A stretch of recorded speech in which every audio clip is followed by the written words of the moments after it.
Good morning, DHS. My name is Frankie and today we're going to be talking about Pearl Harbor facts and what happened during the Pearl Harbor attack. Okay, here we go. The attack on Pearl Harbor occurred on December 7th, 1941. The Japanese attacked the United States without warning. The attack lasted 110 minutes, from 7:55 a.m. until 9:45 a.m.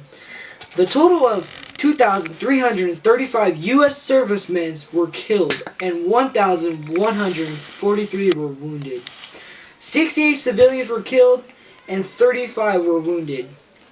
The Japanese lost 65 men and an additional soldier being captured. Pearl Harbor is on the south side of the Hawaii island of Aui and is the home to the U.S. Naval Base. The attack on Pearl Harbor brought the United States into World War II. The main target of the Japanese was the aircraft carriers. However, since all three U.S. aircraft carriers were out at sea, the Japanese focused on the battleships. There were 8 battleships at Pearl Harbor that day, which included all the battleships of the U.S. Pacific Fleet except for one, the Colorado. 7 of the U.S. battleships were lined up in Battleship Row. During the attack, the Nevada left its berth in Battleship Row and tried to make it to the harbor entrance. After being repeatedly attacked on its way, the Nevada breached itself. The Arizona exploded when a bomb breached its forward magazine, in quote, the ammunition room. Approximately 1,100 U.S. servicemen died on board. After being torpedoed, the Oklahoma listed so badly that it turned upside down to aid their airplanes. The Japanese sent in 5 midget subs to help target the battleships. The Americans sunk 4 of the midget subs and captured the 5th one. All 8 U.S. battleships were either sunk or damaged during the attack. Amazingly, all but 2, the Arizona and the Oklahoma, were eventually able to return to active duty.